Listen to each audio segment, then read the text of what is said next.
अस्सलामुअलैकुम दोस्तों, आज हम बात करने जा रहे हैं एक बहुत मशहूर एंटीबायोटिक के बारे में जिसका नाम है ऑगमेंटिन, जिसे कोएमॉक्सिक्लव भी कहा जाता है। ये दवा बैक्टीरिया से होने वाली इन्फेक्शंस के लिए यूज़ होती है। याद रखें, ये नज़ला, ज़ुकाम या फ्लू जैसी वायरल बीमारियों में काम नहीं करती।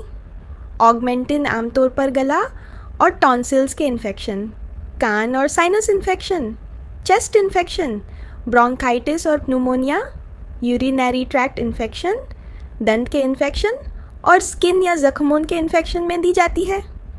इस दवा में 2 चीज़ें होती हैं, अमोक्सिसिलिन जो बैक्टीरिया को ख़त्म करता है और क्लावुलानिक एसिड जो दवा को ज़्यादा पावरफुल बनाता है।